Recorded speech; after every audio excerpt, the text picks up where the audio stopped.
샬롬. 오늘도 예배 가운데 나오신 여러분들을 주의 이름으로 환영합니다. 우리 이 시간 사도신경으로 우리의 믿음을 고백하도록 하겠습니다. 나는 전능하신 아버지 하나님 천지의 창조주를 믿습니다. 나는 그의 유일하신 아들 우리 주 예수 그리스도를 믿습니다. 그는 성령으로 잉태되어 동정녀 마리아에게서 나시고 본디오 빌라도에게 고난을 받아 십자가에 못 박혀 죽으시고 장사된 지 사흘 만에 죽은 자 가운데서 다시 살아나셨으며 하늘에 오르시어 전능하신 아버지 하나님 우편에 앉아 계시다가 거기로부터 살아있는 자와 죽은 자를 심판하러 오십니다. 나는 성령을 믿으며 거룩한 공교회와 성도의 교제와 죄를 용서받는 것과 몸의 부활과 영생을 믿습니다. 아멘.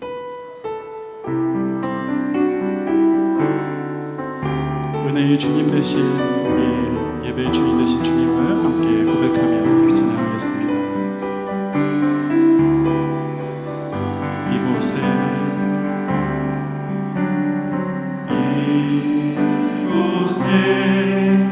생명샘 솟아나 눈물 골짜 지나갈 때에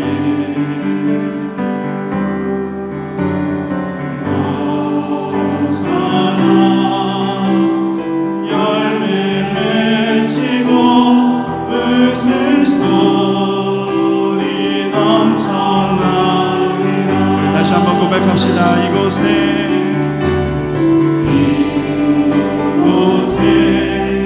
생명샘 솟아나 눈물 골짜 지나갈 때에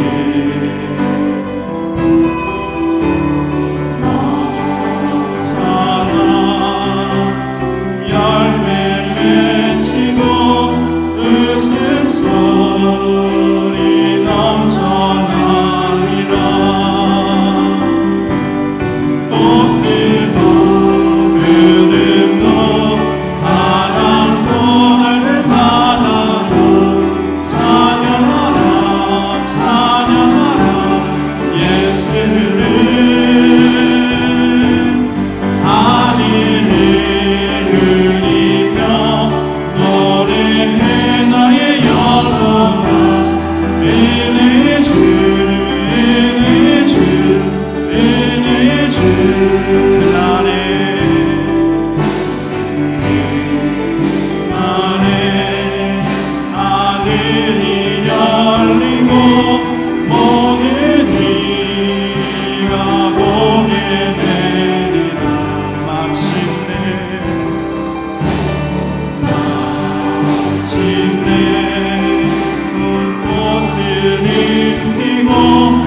함께 박수치며 찬양하실까요?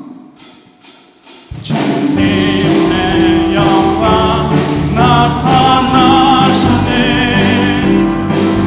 원리로 임하셨네.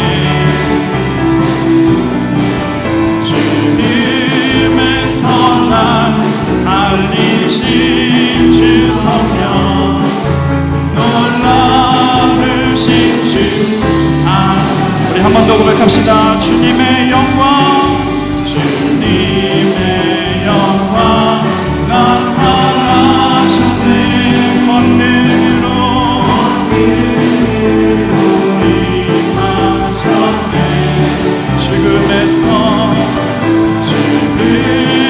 선한 살리신 주 성령 놀라우신 주 하나님. 할렐루야 할렐루야. 주의 나라가 할렐루야 임하소서. 나의 선포하리 만왕의 왕 예수 주의 나라 임하시네.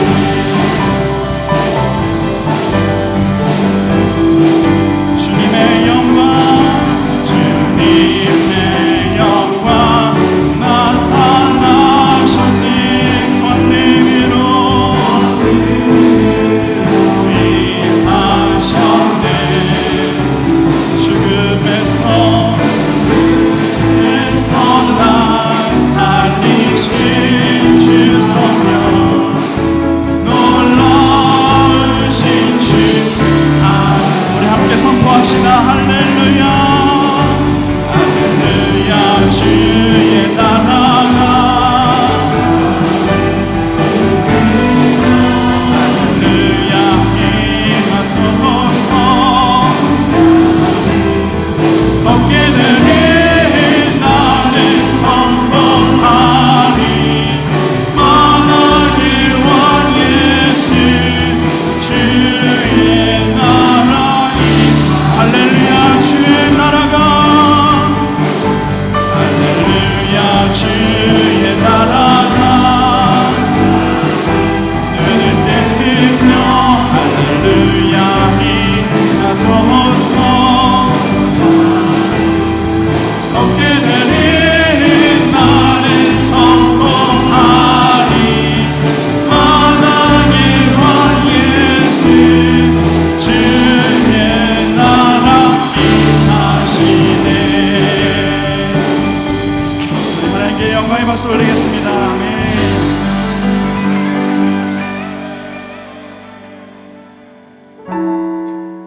우리 예배 가운데 영광을 받으실 하나님을 기억하며 같이 고백하도록 하겠습니다.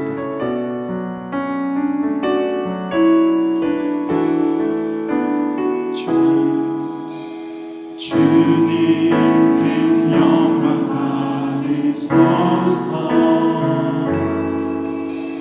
홀로 찬양 받으소서. 모든 이름 위에 뛰어난 그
하늘의 문을 여소서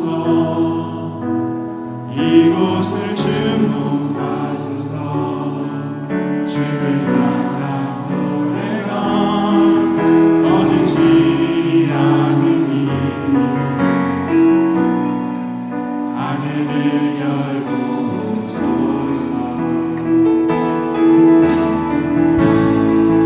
이곳에 임재하소서 주님을 기다립니다. 기도의 향기가 하늘을 닿으니 주여 임재하여 주소서. 이곳에 오셔서 이곳에 앉으소서. 이곳에서 누리는 예배를 받으소서.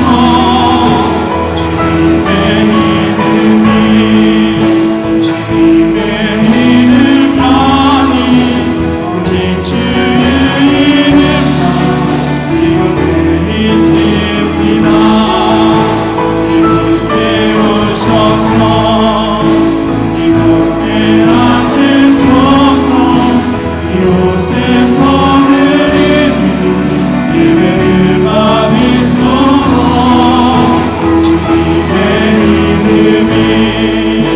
주님의 이름만이 오직 주의 이름만 이곳에 있습니다. 오직 주의 이름만 이곳에 있습니다.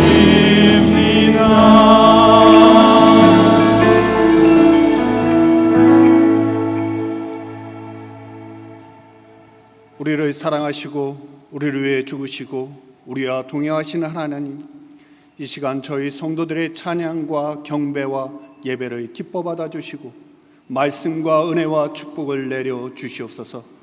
부족하고 연약하고 죄 많은 저희들을 사랑하셔서 저희들의 부족함이 하나님의 사랑으로 채워지며 연약함이 하나님의 사랑으로 강해지고 죄 많은 저희가 하나님의 사랑으로 용서함 받는 하나님의 자녀들 되게 하여 주심에 감사합니다.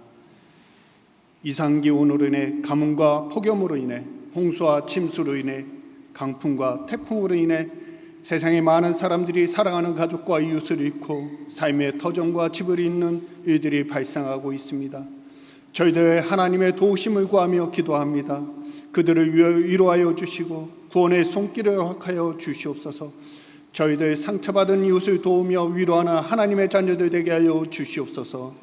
전쟁과 재앙의 때 기도와 말씀으로 바로 서서 하나님의 뜻과 계획을 바라보는 과테말라 사랑의 교회 성도들 되게 하여 주시옵소서. 절망하기보다 하나님의 뜻을 바라보며 새로운 비전과 꿈을 가지고 세상을 위하여 헌신하며 도전하는 세상의 빛과 소금인 하나님의 일꾼들 되게 하여 주시옵소서. 저희들 먼저 변하여 세상을 변화시켜가는 하나님의 자녀들 되게 하여 주시옵소서. 여행과 출장 중인 성도들을 여정을 주님 인도하여 주시고 만남의 축복과 평안의 은혜를 내려 주시옵소서. 군복무와 학업과 취업으로 인해 멀리 떨어져 있는 자녀들을 주님 지켜주시고 주님의 뜻과 계획으로 그들을 인도하여 주시옵소서. 믿음으로 주님의 뜻대로 살아가는 하나님의 자녀들 되게 하여 주시옵소서. 안식월을 마치고 돌아오신 이정로 목사님을 축복하여 주시고 말씀을 전해주실 때 기도할 때 은혜와 능력이 넘쳐나게 하여 주시옵소서. 오늘 전해주신 말씀 가운데 성령님 인도하여 주시고 은혜 내려 주시옵소서. 저희 성도들 아멘으로 화답하고 한 주간의 삶 가운데 하나님의 사랑을 전하며 거룩하고 구별된 삶을 살아가는 은혜를 허락하여 주시옵소서. 예배를 위해 수고하는 손길들을 주님 축복하여 주시고 주일학교를 위해 수고하는 선생님들과 성도님들을 축복하여 주시옵소서. 주사랑 찬양단의 찬양을 기뻐 받아 주시고 은혜 내려 주시옵소서. 우리를 사랑하시며 함께 하시는 예수 그리스도 이름으로 기도합니다. 아멘.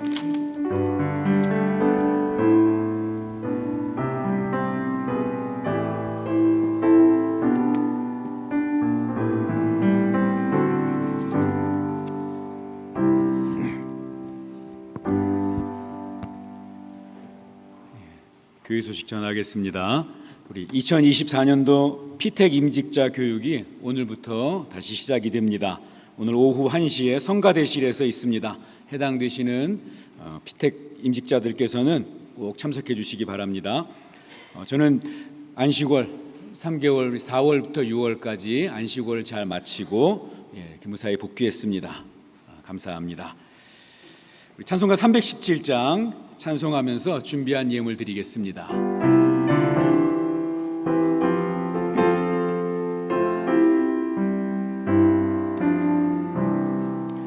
내 주 예수 주신 은혜 한없고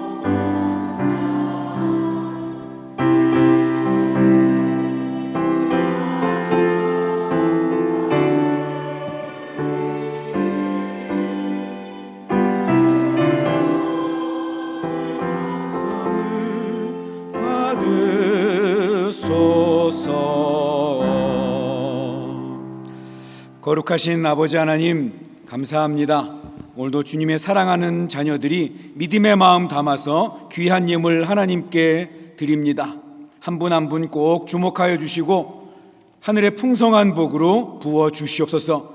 뿐만 아니라 주님께 구별하여 드린 이 11조와 감사 예물 또 각종 목적 헌금들 주님께서 흠양하여 주셔서 이 땅을 살아가는 하나님의 백성들이 먼저 은혜와 복을 받게 하시고 그 받은 은혜와 복으로 잘 쓰임받고 누리게 하시고 또한 나누고 베풀고 흘려보내며 살아가는 축복의 통로의 인생 되게 해 주시옵소서.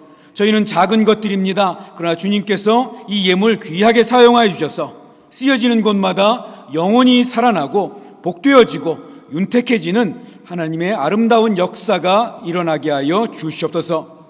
주님, 하나님의 인도하심이 필요하고 하나님의 돌보심이 필요한 주님의 사람들, 또 하나님 앞에 어떠한 태도와 자세로 살아가야 할지 고민하는 주의 백성들이 오늘 들려지는 말씀을 통해서 하나님의 마음 발견하는 은혜를 허락하여 주시옵소서. 예수님의 이름으로 봉헌기도 드립니다.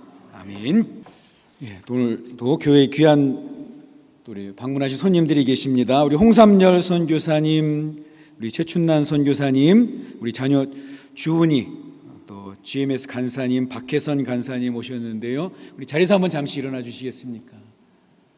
예, 감사합니다. 예. 또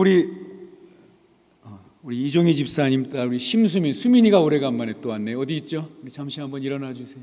어디? 반갑습니다.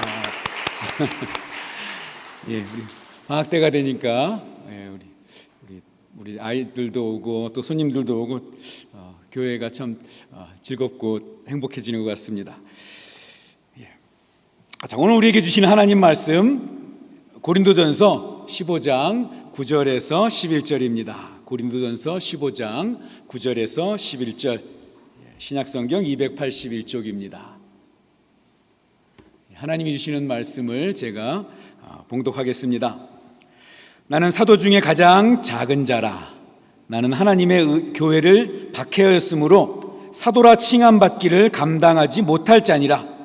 그러나 내가 나 된 것은 하나님의 은혜로 된 것이니 내게 주신 그의 은혜가 헛되지 아니하여 내가 모든 사도보다 더 많이 수고하였으나 내가 한 것이 아니요 오직 나와 함께 하신 하나님의 은혜로다.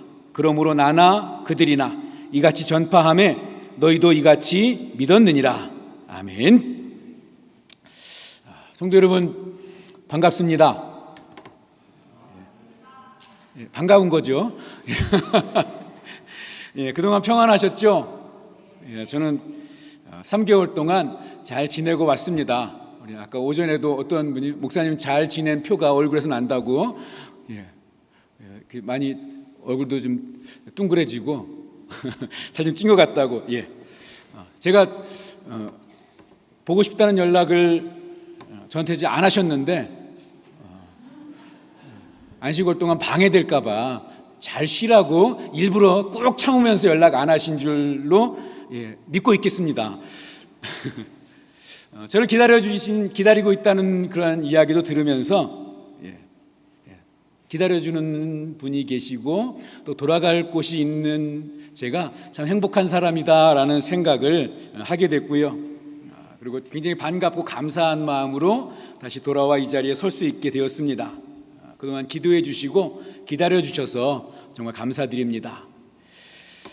안식월 기간 동안 물론 여러 가지 일들이 있었는데 저한테 제일 큰 일 중에 하나는 그동안 꼭 가고 싶었던 소아시아의 7교회 그리고 바울의 전도 여행 코스를 따라가 보는 그런 성지순례 여정이었습니다. 소아시아에 있는 비시디아 안디옥이라는 곳부터 출발해서 우리 바울이 순교한 로마의 세분수 수도원까지 제가 열흘 동안 구글로 이렇게 쭉 찍어 보니까 약간 그 열흘 동안 4,000km 이상을 이렇게 이동하면서 성지순례를 했더라고요. 그러니까 매일 400km 이상 계속 차 타고 옮겨가고 보고 또 옮겨가서 보고 옮겨가서 보고 굉장히 일종의 강행군이었지만 굉장히 마음에 남는 것도 많고 좀 가보고 싶은 곳들이었기 때문에 굉장히 은혜로운 시간들이었습니다. 물론 많은 곳이 기억에 남는데 그중에 기억 남는 곳 중에 하나가 바울이 2차 전도 여행 때 개척을 하면서 1년 6개월 동안 목회를 하고 또 전도를 했던 고린도 교회였습니다. 바울이 그곳에서 복음을 전하면서 유대인들의 박해와 그 음해를 많이 당했는데요. 심지어 이렇게 붙잡혀서 고린도 총독 갈리오에게 끌려간 적도 있었습니다. 그런데 고린도 총독 갈리오가 법정에서 바울은 죄가 없다 이렇게 유대인들 앞에 이렇게 선언했던 그런 곳이 있는데요. 지금도 그 바울이 섰던 법정, 우리 베마라고 하는데 그 베마가 잘 발굴돼서 보존되어 있더라고요. 그래서 그 앞에 성경 구절이 이렇게 써 있었습니다. 고린도후서 4장 17절 말씀이었는데요. 우리가 잠시 받는 환난에 경한 것이 지극히 크고 영원한 영광에 중한 것을 우리에게 이루게 함이니 우리가 주목하는 것은 보이는 것이 아니요 보이지 않는 것이니 보이는 것은 잠깐이요 보이지 않는 것은 영원함이라. 그 고린도 교회에 1대 담임 목사 사도 바울, 2대 담임 목사 아볼로, 3대 담임 목사 실라, 4대 담임 목사 소스데네, 그리고 지금도요 89대 담임 목사 에오니시우스 목사님이 목회를 하고 계십니다. 물론 그 고린도 교회는 그 지진으로 인해서 한번 무너졌었기 때문에 다시 세워져서 지금 그렇게 유적지로 남아 있고 그 옆에 새로 마치 우리 안티구아 그 지진 나서 이렇게 과테말라 시티로 옮겨온 것처럼 고린도 도시도 옆으로 이렇게 옮겨졌는데 이제 교회가 그쪽으로 옮겨져서 목회를 하고 있지만 바울의 뒤를 이어서 89대 목사님이 지금도 목회를 하는 걸 보면서 굉장히 많은 감동과 은혜를 받았습니다. 비시디아 안디옥부터 바울이 순교한 로마의 그 세분수 수도원까지 순례길을 따라가면서 저는 버스와 배를 타고서 4,000km를 이동했지만 바울은 걸어서 14,000km 이상을 그 평생에 걸쳐서 그곳을 오가면서 복음을 전했고요. 그 흔적들을 보면서 바울은 정말 대단한 사람이구나 라는 생각을 하게 되었습니다. 그런데요, 오늘 본문에 보니까 그 사도 바울이 하나님 앞에 쓰임받고 살아간 또 그 많은 흔적을 남긴 자기의 인생을 돌아보면서 이렇게 고백을 합니다. 오늘의 나의 나된 것은 하나님의 은혜입니다. 제가 복귀하면서 첫 번째 설교를 뭐를 할까 많이 고민하다가 이 바울의 고백으로 정한 이유가 바로 이것입니다. 지금까지 많은 일들이 저와 여러분에게 있었습니다.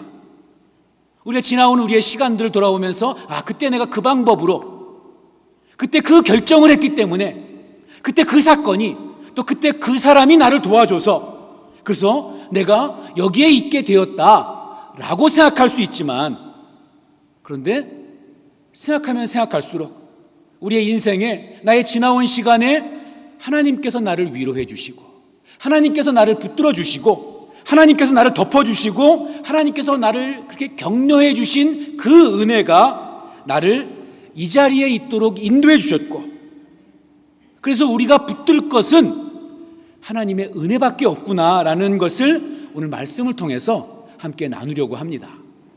첫 번째 우리가 주목할 것은 뭐냐면, 우리가 그 은혜 안에 은혜로의 삶을 살기 위해서는 우리의 출발을 잊지 말아야 한다는 것입니다. 지금 사도 바울은 위대한 사도의 반열에 올라가 있고, 또 교회에 엄청나게 큰 영향력을 행사하는 그런 대단한 자리에 있는 사람입니다.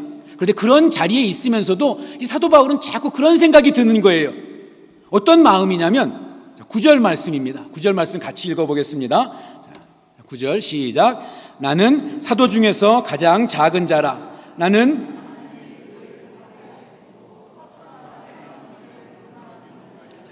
아멘. 자, 무슨 말이냐면 나는 교회를 박해했던 그런 과거 이력을 가졌던 사람이라는 거예요. 그래서 나는 사실은 사도가 될 자격이 없는 사람이라는 것입니다. 그런데 그 생각을 지금도 이 교회의 지도자의 정점의 자리에 있는 지금도 그 생각을 여전히 가지고 있다는 것입니다. 이 말은 은혜 받기 전에 내가 어떠한 존재였는지를 잊어버리지 않고 있다는 거죠. 그가 사도로 처음 칭함받을 때 이 생각을 가진 것이 아니라 모두가 인정하고 모두가 우러러보는 그러한 자리에 있을 때에도 나는 사도가 될 자격이 없고, 나는 지극히 작은 자라고 하는 이 사실을, 그리고 여전히 나는 자격이 없는 사람이다라는 이 생각을 지금도 가지고 있다는 것입니다. 물론 우리도 이러한 생각을 가질 때가 있어요. 우리도 가끔 그런 분들이 있습니다. 근데 그게 뭐냐면, 내가 처음 목사로 임직 받을 때, 나는 목사가 될 자격이 없는데, 장로로 임직 받을 때, 교회 일꾼으로 세움 받을 때, 난 자격이 없어요. 나는 목사님, 난 그럴 만한 능력이 안 되는 사람이에요. 그래서 심지어 어떤 분들은 끝까지 나 임직 받는 것은 난 그런 자격이 없기 때문에 난 그 임직 못 받겠습니다, 이러면서 끝까지 거절하는 분도 계세요. 우리가 그런 생각을 할 때가 있어요. 그런데 다 모여서 이야기하다 보면 다 똑같이 이구동성하는 이야기가 뭐냐면 변하더라. 목사가 되더니, 장로가 되더니, 일꾼이 되더니, 그 자리에 가더니 사람 변하더라. 이게 우리가 가지는 인간의 그냥 기본적인 그런 모습입니다. 그런데 지금 바울은요, 처음뿐만 아니라 지금 오랜 사역을 통해서 사도들 중에 사도라고, 여러분 신약 성경의 절반을 바울이 썼잖아요. 그래서 여러분 종교학적으로 뭐라고 얘기하냐면 예수는 시작했을 뿐이고 기독교를 만든 사람은 바울이다. 우리 신학적으로 말고 종교학에서는 그렇게 이야기할 정도로 바울이 엄청난 위치를 가지고 있고 정말 이 정점에 섰던 사람인데, 그런데 실제로 바울은 그 정점에서도 뭐라고 이야기하냐면 나는 그럴 자격이 없는데, 나는 지극히 작은 자인데, 이런 고백을, 이러한 마음을 놓치지 않고 끝까지 가지고 있었다는 거예요. 과거에 내가 어떠한 사람이었는지, 과거에 내가 어떤 수준의 사람이었고, 과거에 내가 하나님을 얼마나 거스르는 사람이었는지 잊어버리지 않았다는 것입니다. 그걸 잊어버리지 않고 있으니까 그의 일생을 은혜 가운데 살아가게 된 것입니다. 출발을 잊지 않는 것이 은혜 가운데 살아가는 비결인 것이죠. 여러분, 구약성경에서 하나님이 이스라엘 백성들에게 많은 율법과 명령을 하시잖아요. 이스라엘에게 주셨던 명령 가운데 제일 많이 나오는 명령 중에 하나가 뭐냐면 기억하라입니다. 기억하라. 뭘 기억해요? 너희가 하나님의 구원받기 전에, 은혜 받기 전에 어떠한 상태에 있었는지, 어떠한 사람들이었는지를 기억하라는 것입니다. 한번 찾아볼까요? 우리 신명기 5장입니다. 신명기 5장 15절 말씀, 우리 구약성경 270쪽입니다. 신명기 5장 15절 말씀, 하나님 어떻게 말씀하시는지 우리 같이 한번 읽어보겠습니다. 신명기 5장 15절, 자 시작. 너는 기억하라. 내가 애굽 땅에서 종이 되었더니 내 하나님 여호와가 강한 손과 편팔로 거기서 너를 인도하여 내었나니, 그러므로 내 하나님 여호와가 내게 명령하여 안식일을 지키라 하느니라. 아멘. 자, 처음에 뭐라고 시작해요? 너는 기억하라. 뭘 기억하냐면 두 가지로 이렇게 요약할 수 있어요. 하나는 은혜 받기 전에, 구원받기 전에 애굽 땅에서 어떤 존재였어요? 종이었다는 거. 종이었다는 사실을 기억하라는 것입니다. 두 번째는 뭐냐면, 자, 그 종이었던 너희를 누가? 하나님이 구원하셔서 하나님의 백성으로 삼아주셨다는 것입니다. 그러니까 원래 은혜 받기 전에는 종이었었고, 그리고 하나님께서 구원해 주셨고, 이 두 가지를 기억하라는 것입니다. 신명기 계속해서 8장 2절 말씀, 우리 시간이 없으니까 제가 읽어드릴게요. 내 하나님 여호와께서 이 40년 동안에 내게 광야길을 걷게 하신 것을 뭐 하라고요? 기억하라. 이는 너를 낮추시며 너를 시험하사 내 마음이 어떠한지 그 명령을 지키는지 안 지키는지 알려 하심이라. 계속해서 18절 말씀 또 한번 보겠습니다. 내 하나님 여호와를 기억하라. 그가 내게 재물 얻을 능력을 주셨음이니라. 이같이 하심은 내 조상들에게 맹세하신 언약을 오늘과 같이 이루려 하심이니라. 기억하라. 하나님이 말씀하시는 거예요. 기억하라. 내게 하나님이 너에게 재물 얻을 능력을 주셨다는 것을 기억하라고 이야기하십니다. 그런데 은혜를 잊어버리면 어때요? 재물을 얻고 나서, 건강을 얻고 나서, 그런 자리에 올라가고 나서, 그런 신분이 되고 나서 많은 이들이 빠지는 함정이 뭐냐면 그걸 잊어버린다는 거예요. 내가 그때 계획을 잘 세웠고, 내가 그때 판단을 잘해서, 내가 똑똑해서, 그래서 지금의 내가 이 자리에 있게 된 거야 라고 하면서 재물 얻을 능력을 주신 하나님을 잊어버린다는 것입니다. 여러분, 은혜의 삶이라는 것을 이렇게 이야기할 수 있겠어요. 은혜의 삶으로 살아간다는 것은 바라볼 걸 계속 바라보고 보지 말아야 될 것을 보지 않는 삶을 살아가는 것입니다. 지금 은혜로 살아가는 바울은요, 다메섹 가는 길에서 예수 그리스도를 만난 이후로부터 지금까지 바울은 계속해서 하나님만 바라보는 삶을 계속 살아가고 있는 거예요. 바라볼 것을 바라보는 거죠. 그리고 보지 말아야 될 것을 보지 않습니다. 뭘 보지 않습니까? 내가 어떤 사람인데, 내가 이렇게 똑똑하고 이렇게 가문이 대단하고 이렇게 능력이 많은 사람인데 자신의 처지를, 자신에게서 나오는 이유를 더 이상 보지 않습니다. 은혜를 망각한다는 건 뭐죠? 거꾸로 되는 거죠. 봐야 될 것을 보지 않고 보지 말아야 될 것을 자꾸 보는 게 은혜를 잊어버린 사람입니다.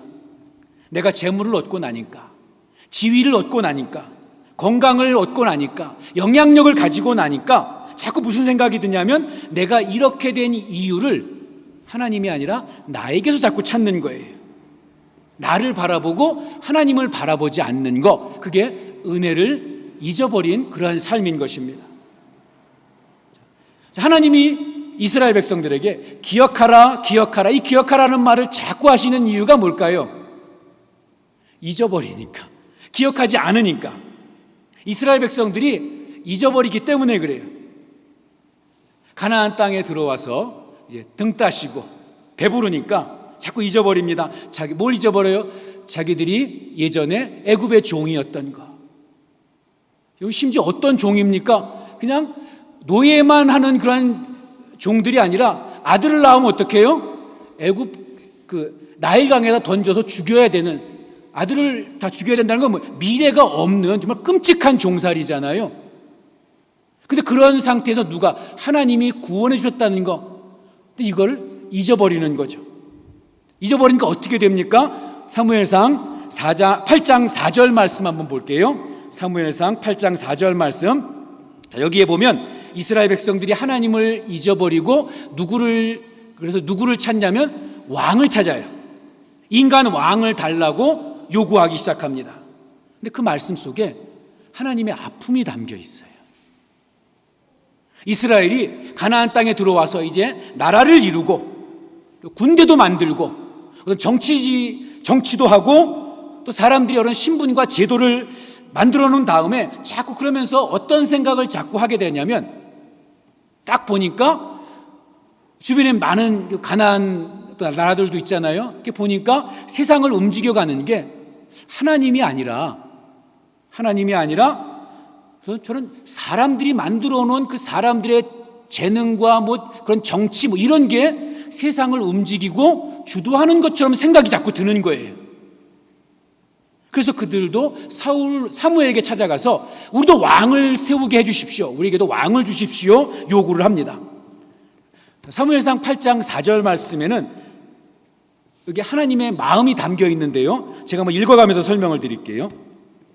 이스라엘 모든 장로가 모여 라마에 있는 사무엘에게 나아가서 그에게 이르되, 보소서, 당신은 늙고 당신의 아들들은 당신의 행위를 따르지 아니하니. 사무엘은 이제 늙어서 더 이상 우리의 지도자가 남지 못할 것 같고, 아들들은 무능하고, 그러니까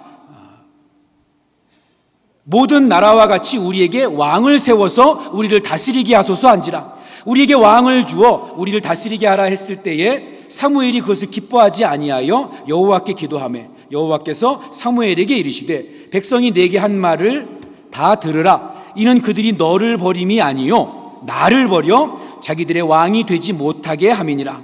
내가 그들을 애굽에서 인도하여 낸 날부터 오늘까지 그들이 모든 행사로 나를 버리고 다른 신들을 섬김같이 내게도 그리하는도다. 아멘. 왕을 구하는 이스라엘 백성들을 보면서 하나님이 이스라엘 백성들 마음속에 있는 속내를 하나님이 알아채셨어요. 그 속내가 뭡니까? 사무엘이 나이 먹고 사무엘의 아들들이 무능하기 때문에 왕을 구하는 게 아니라는 거예요. 사실은 누구를 버리려는 거예요? 누구를 잊어버리려고? 하나님을 잊어버렸기 때문에 하나님을 버리려고 왕을 구한다는 것입니다. 그러니까 그들은 기억하지 못하고 있다는 거예요. 그들을 애굽에서 인도해낸 것, 그들을 하나님께서 그들이 종이었던 것과 하나님이 인도해냈다는 사실을 잊어버렸기 때문에 왕을 구한다고 하나님이 이렇게 말씀하고 계십니다.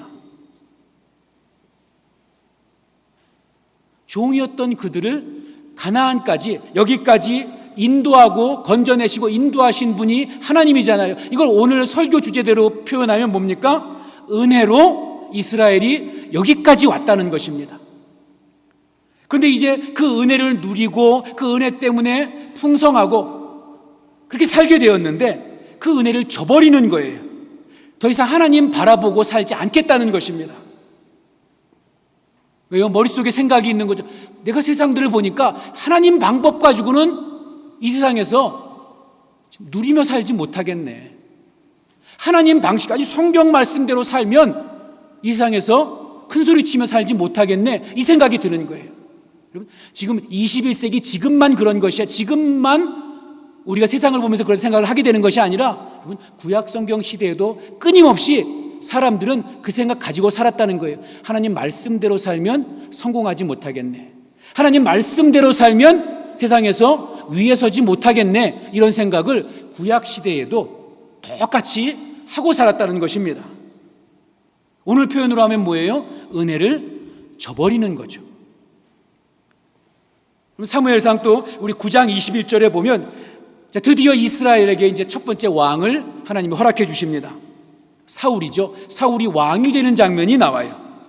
그를 왕으로 삼을 때 사울이 가지고 있었던 마음이 뭐냐면 나는 지극히 작은 자입니다. 나는 지극히 작은 자입니다. 이렇게 고백을 해요. 한마디로 뭐예요? 나는 자격이 없습니다.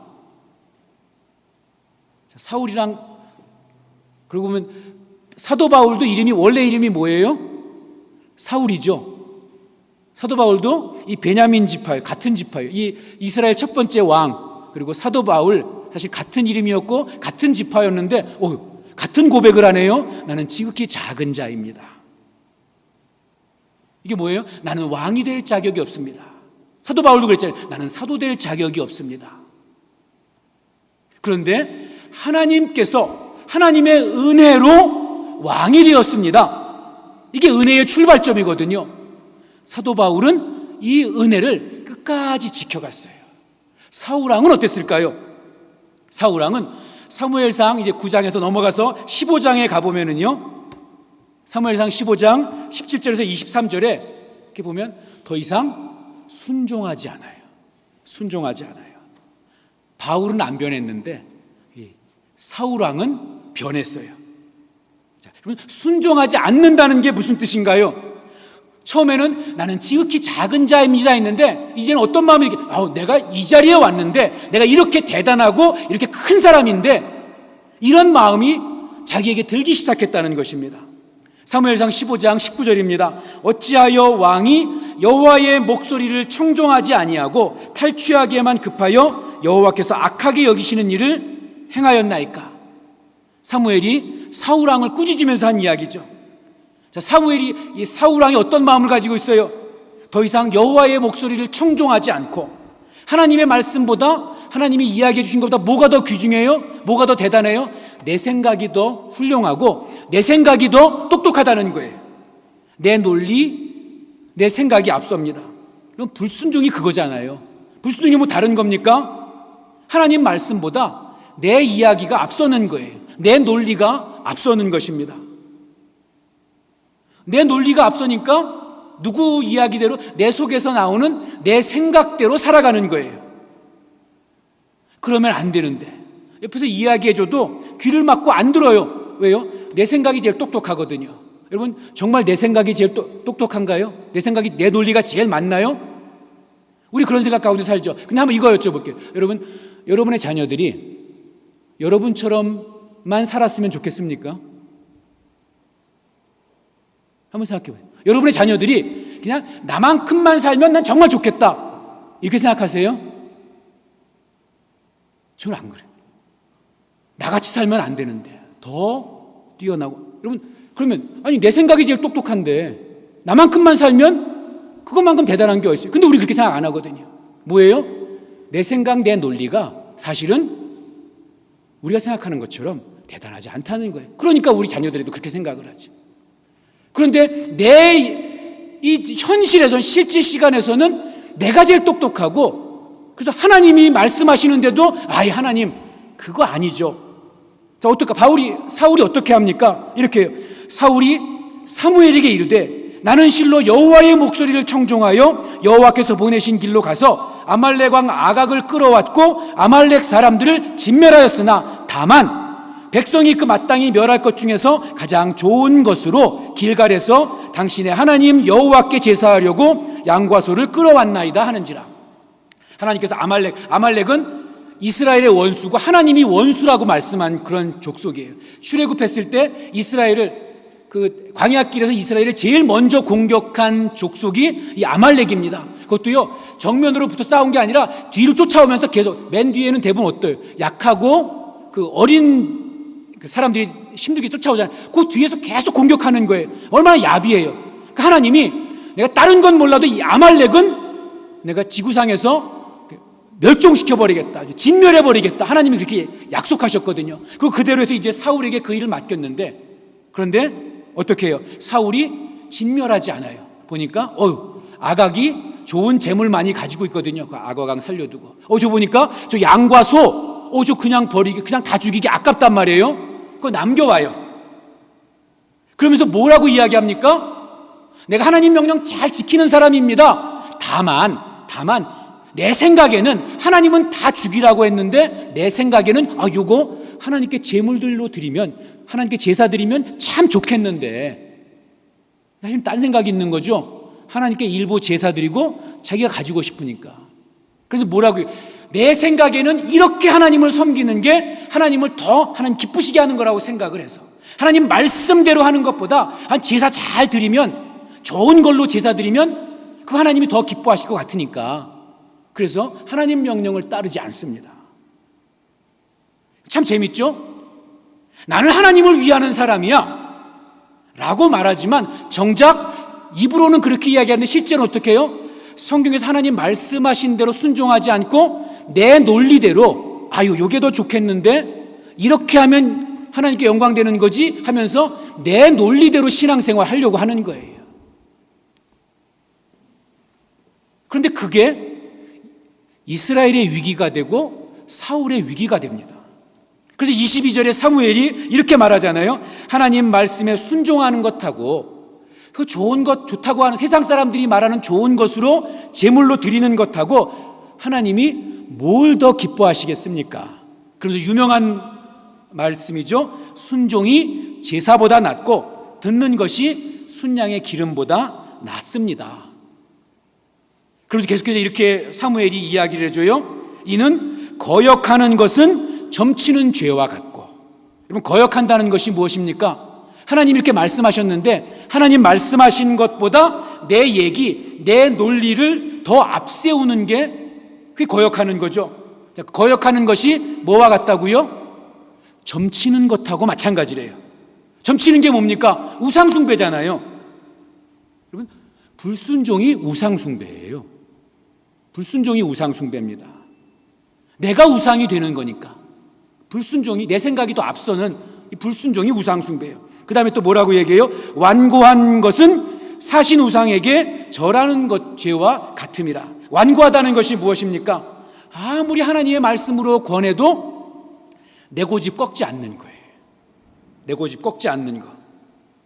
이건 죽은 우상에게 절하는 것과 같다는 것입니다. 여러분, 우리가 다 예수 믿잖아요. 하나님 믿고 있잖아요. 우리가 예수 믿으면서 누가 매일 점을 치고 매일 우상에게 절하는 그러한 삶을 살겠습니까? 그렇게 살지 않죠. 그런데 하나님 보시기에는 우리가 매일 점치고 우상숭배하는 것과 똑같은 행위들을 날마다 하고 살 수 있다는 거예요. 하나님 말씀을 거역하고 완고하고 하나님 말씀보다, 하나님이 이야기하시는 말씀보다 내 논리, 내 생각 앞세우는 거, 그게 예수 믿는다고 하면서 매일 점치고 우상에게 절하는 것과 마찬가지라는 것입니다. 왕이 여호와의 말씀을 버렸으므로 여호와께서도 왕을 버려 왕이 되지 못하게 하셨나이다. 사울의 침몰이 여기서 시작이 되는 거죠. 이게 출발을 잊어버린 사람들이 가지고 있는 공통적인 특징인 거예요. 내 출발을 잊어버린 사람들. 그들이 입으로는 여전히 하나님을 이야기합니다. 내가 하나님 말씀을 청종하고 하나님이 어떻고. 그런데 다만 내 생각에는, 내 논리에는 순종하지 않아요. 순종하지 않아요. 왜요? 출발을 잊어버렸기 때문에. 근데 오늘 저희가 읽었던 이 말씀 속에 우리 신약의 이 사도 바울의 모습은 어떻습니까? 자기가 하나님께 쓰임받을 수, 지금은 그 정점에서 존경받고 칭찬받지만 사실은 자기는 하나님께 쓰임받을 수 없는 그러한 존재였다는 것을 잊어버리지 않아요. 그래서 지금 그 정점의 자리에 올라갔는데도 그거 놓치지 않고 있는 것입니다. 계속해서 하나님 바라보는 거예요. 나의 나된 것은 하나님의 은혜라. 그러니 하나님께서 이 사도 바울을 처음에 그리고 중간에도 그 끝까지 사도 바울을 사용하실 수 있는 거죠. 저 우리 사랑의 교회 식구들이 모두 다 여러분의 분야에서, 여러분의 삶에서 그 정점을 찍을 수 있으시기를 바랍니다. 그런데 그 정점을 찍는 거에서 만족하지 마시고 그렇게 나를 이끄시고 인도해 주시고 지켜주시고 위로해 주신 그 하나님을 항상 기억하는, 그 하나님 바라보는 저와 여러분 될 수 있기를 축복합니다. 두 번째는 이거예요. 자, 은혜를 받았으니까 이제는 더 열심히 살아가야 합니다. 10절 말씀 같이 한번 읽겠습니다. 10절. 자, 시작. 그러나 내가 나된 것은 하나님의 은혜로 된 것이니 내게 주신 그의 은혜가 헛되지 아니하여 내가 모든 사도보다 더 많이 수고하였으나 내가 한 것이 아니요 오직 나와 함께 하신 하나님의 은혜로다. 아멘. 바울이 이야기하는 두 번째 사실은 뭐냐면, 자격이 없는 내가 이렇게 하나님의 은혜로 이렇게 정점에 올라왔으니, 이렇게 위대한 사도가 됐으니 나는 참 행복해. 이게 결론이 아니라는 것입니다. 하나님의 은혜를 주셨기 때문에 바울은 다른 어떤 사도보다 더 많이 수고하는 삶을 계속해서 살아간다는 것입니다. 내가 은혜를 받고 나서, 내가 직분의 은혜를 받고 물질의 은혜를 받고 내가 하나님께 건강과 또 삶의 그런 어떤 은혜를 받고 나서 그 은혜가 헛되지 않도록 다른 사람들보다 더 많이 수고하는 삶을 살았대요. 왜냐하면 하나님이 내게 그런 새로운 기회를 주셨고 하나님이 내게 새로운 생명 주셨기 때문에 난 더 열심히 하나님 섬길 수밖에 없다는 것입니다. 그런데 그가 이렇게 말하죠. 자, 그렇게 내가 다른 모든 사도보다 더 많이 수고하였으나 그러나 내가 한 것이 아니요 오직 나와 함께 하신 하나님의 은혜로다. 이게 무슨 말씀이냐면요, 내가 한 것이 아니요. 사실 나는 하고 싶지 않을 때도 있었다는 거예요. 사실 나는 내 생각만 했다면 벌써 포기했을 거라는 것입니다. 바울이 고난을 당하고 옥에 갇히고 수없이 매를 맞고 비방을 당하고 오해도 받고 굶주리고 헐벗은 일들이 많았대요. 그런데 그런 일들을 겪으면서 내가 내 생각대로라면 이 길 안 갔다는 거예요. 이렇게 안 했다는 것입니다. 그런데 뭐가 사도 바울로 하여금 뭐가 그 길 가게 하고 그렇게 살게 했습니까? 하나님의 은혜가, 하나님의 은혜로. 낙심하기도 하고 좌절하기도 하고 포기하고 싶고 이제 나 이거 안 할 거야 라고 떠나고 싶을 때 다시 그 자리 지키라고, 그 길 가라고 하나님의 은혜가 나를 충동하고 밀어줬다는 거예요. 그래서 내가 한 게 아니라는 것입니다. 내 결심, 내 의지를 가지고 했다면 나는 벌써 주저앉았을 텐데, 그래서 내가 한 게 아니라 하나님의 은혜가 한 것이라는 거예요. 제가 가끔 설교하면서 그런 말씀 드리잖아요. 교회에 일하러 오지 마시라고. 여러분, 우리가 교회에 오는 이유가, 일하러 교회에 오면은요, 나중에 우리가 이런 마음이 우리에게 남아요.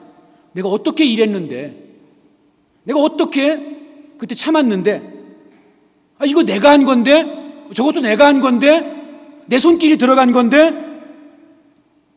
어떤 분들은 제가 이렇게 얘기하면, 목사님, 그럼 누가 일하고 누가 참고 누가 헌금하나요?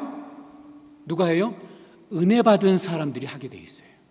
은혜 받은 사람이 일을 하고 억지로 자기 내세우려고 일하는 거는 분명히 가다가 주저앉는데, 은혜 받은 사람들이 일하고 은혜 받은 사람들이 한 번 더 참아주고 은혜 받은 사람들이 헌금하고 은혜 받은 사람들이 나오는 거예요. 그리고 그 은혜 받은 사람들이 그 과정을 통해서 더 큰 하나님의 역사하심을 경험하게 되는 것입니다. 예배당을 보면서 또 우리 아이들을 보면서 교회 여기저기를 보면서 하나님이 견딜 수 없는 마음을 주시는 분들이 있어요. 그게 은혜의 충동입니다. 내가 모든 사도들보다 더 많이 수고했지만, 이 많이라는 게 뭐 수고했으나 내가 수고한 거 자랑하지 않겠다는 거예요. 그거 내가 한 거 아니라는 것입니다. 나는 안 하고 싶기도 하고 포기하고 싶을 때도 있었고, 그 매맞고 헐벗을 때 외면하고 싶을 때 있었는데, 내 안에 계시는, 내 안에 있는 이 하나님의 은혜가 나를 자꾸 격려하고 위로하고 그 길 가라고 해서 내가 여기까지 왔다는 것입니다. 그러니 이렇게 말할 수밖에 없는 거죠. 나의 나된 것은 하나님의 은혜라. 그래서 여러분에게 이렇게 한번 여쭙고 싶어요. 여러분에게 이 은혜의 충동이 있습니까? 여러분, 이 은혜의 충동을 잡고 외면하고 계시지는 않으세요? 내가 세상에서 할 거 많은데, 내가 이거 하면, 내가 이렇게 하면 내가 손해볼 것 같은데, 내가 마이너스인 것 같은데, 여러 가지 세상적인 관점 때문에 내가 은혜의 충동을 억누르고 계시지 않습니까? 은혜의 충동이 있습니까? 아니면 거꾸로도 한번 생각해 볼 수 있는 거죠. 여러분, 왜 그 일 하시고, 왜 그렇게 참으시고, 왜 하십니까? 그 직분 아니어도 그렇게 할 수 있습니까? 그 직분 아니어도 그 일하고, 사람들의 칭찬과 격려와 사람들의 시선 아니어도 그렇게 하시겠습니까? 혹시 나는 은혜가 아니라 체면 때문에, 시선 때문에 억지로 하고 있지는 않습니까? 아니면 내 안에 있는 하나님의 이 강력한 그 은혜의 충동 때문에, 그 하나님의 촉구하심 따라서 이 길을 가고 계십니까? 저는 우리 사랑의 교회에 우리 그런 성도들이 많아졌으면 좋겠어요. 우리가 함께 예배드리고 기도하고 말씀 듣고 나면 하나님이 그렇게 하라고 하시는 그 은혜의 충동 때문에 마음이 막 뜨거워져서, 여기에 하나님이 주시는 그 은혜의 충동 따라서 여기에 너의 손길이 필요하지 않겠니? 이때 너의 참음이, 인내가 필요하지 않겠니? 여기 너의 헌금이 필요하지 않겠니? 여기 너의 시간, 너의 재능이 필요하지 않겠니? 그 은혜의 충동을 지나치지 말고 그 은혜의 하나님의 일에 동참하는 은혜로 살아가는 거죠. 그 일이 저와 여러분에게도 있기를 소원합니다. 그런 은혜를 지키기 위해서는요, 믿음의 오뚜기가 돼야 돼요. 여러분, 오뚜기 쓰러지나요? 안 쓰러지나요? 오뚜기 쓰러져요? 안 쓰러져요? 오뚜기 모르세요?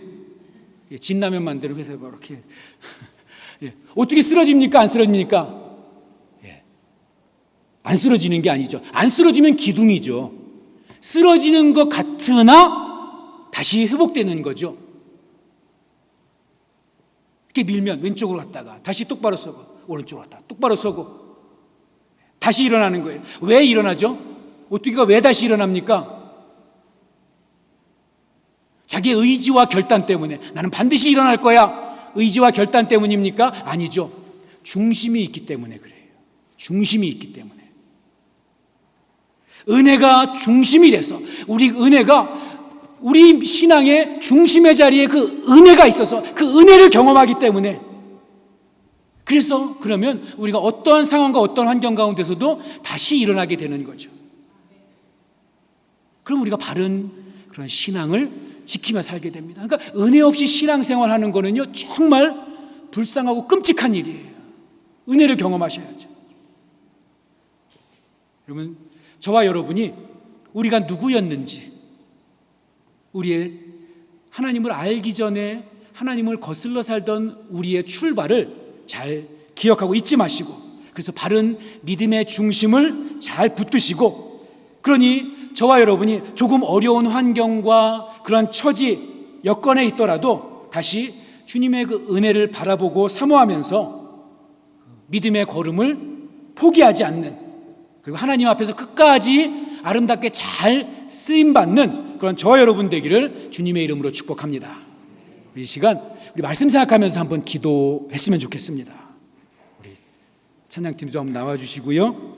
지금까지 나를 인도해 주신, 우리 가정을 지켜주신, 또 우리 교회를 여기까지 인도해 주신 하나님을 기억하면서 사모하면서 기도했으면 좋겠어요. 하나님, 나는 은혜가 아니면 살 수가 없습니다.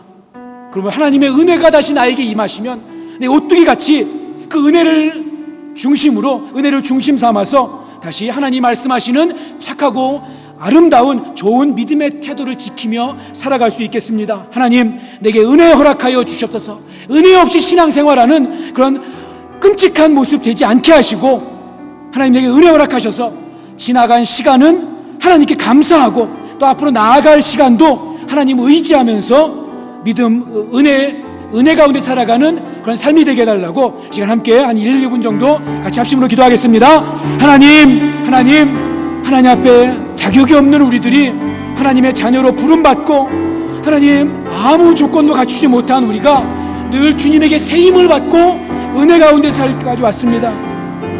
우리 주변에 수많은 이야기들이 있지만 하나님께서 그 사람들을 사용하시고 은혜를 주신 하나님께서 또다시 우리가 하나님 은혜 가운데 머물게 하시고 은혜로 살아가게 하시고 은혜로 쓰임받을 수 있도록 인도하여 주시옵소서.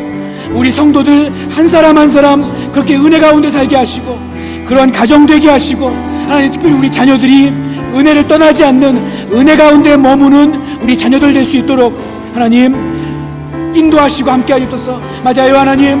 은혜 아니면 살 수 없는 우리들입니다.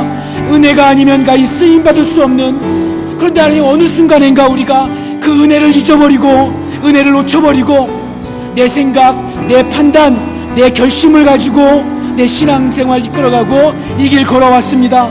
아버지 용서하여 주셔서 은혜 아니면 살 수 없다는 사실 기억하면서 십자가의 그 능력과 사랑이 내 출발점임을 잊지 않고 살아가는 성도들 되게 하여 주셔서 하나님 주님의 십자가 앞에 살아가고 우리 인생 되도록 함께 하여 주셔서 감사합니다.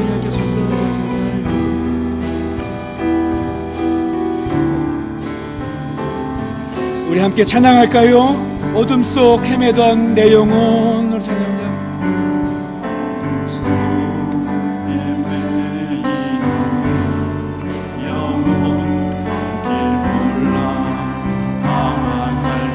주의 십자가 영광의 그 빛이, 십자가 영광의 그 빛이 나를 향해 비추어 주홍빛보다 더 붉은 내 죄, 빛보다 더 붉은 내 죄, 그리스도의 피로 씻기어 완전한 사랑 주님의 은혜,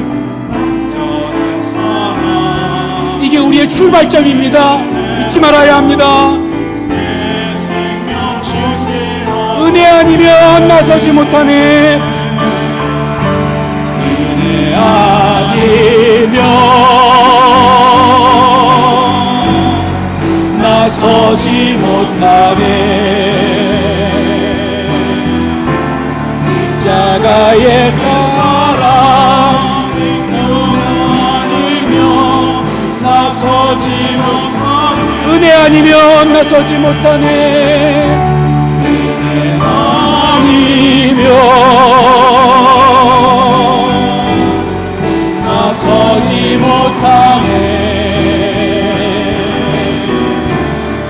그 놀라운 사랑, 그 은혜 아니면 다시 한번 손들고 고백합니다. 은혜 아니면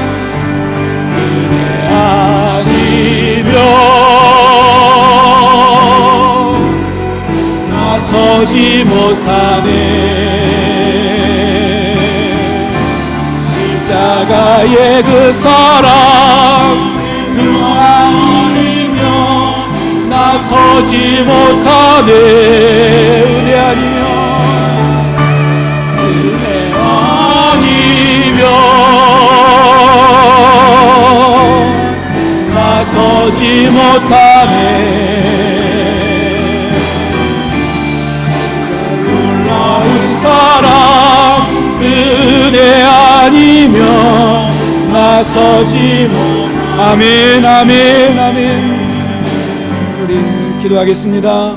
거룩하신 아버지 하나님, 전에도 그랬고 지금도 그랬고 그리고 앞으로도 저희는 은혜가 아니면 살 수 없는 존재임을 인정합니다.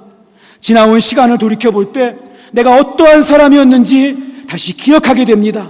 감히 하나님 앞에 설 수 없었던, 하나님을 거슬러 하나님의 원수되었던 그런 인생의 이야기를 가지고 있었던 내가 하나님의 자녀가 되고 하나님의 일꾼으로 쓰임받아 여기에 있습니다.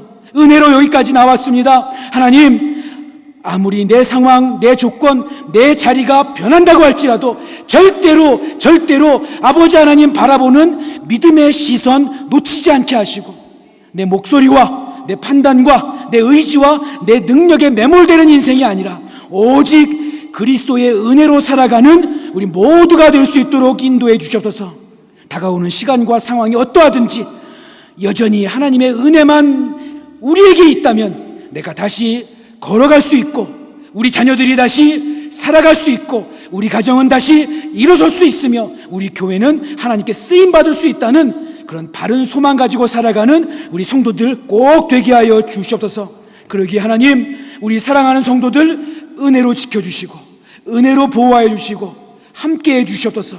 그 은혜가 우리 성도들과 우리 교회를 떠나지 않도록 꼭 붙들어 주시고, 주님 앞에 서는 날까지 그 은혜를 중심에 두고 감격해 하면서, 감사해 하면서 은혜 때문에 일하고, 은혜 때문에 참고, 은혜 때문에 겸손해지고, 은혜 때문에 착하고 좋은 믿음의 태도를 지켜가는 우리 성도들 꼭 되도록 인도해 주시옵소서. 예수님의 이름으로 기도하옵나이다. 아멘. 우리에게 생명 주시고 풍성하게 하시는 예수 그리스도의 은혜와 우리에게 복 주시기 원하는 하나님 아버지의 크신 사랑과 보혜사 성령님의 함께 하시고 역사하심이 하나님의 은혜를 기억하며 살기를 소망하고 결단하는 주님의 사람들과 이들의 가정과 일터 위에, 과테말라 사랑의 교회 위에, 땅끝에서 복음 전하는 선교사들 위에 꼭 함께 해 주시기를 간절히 축원하옵나이다. 아멘.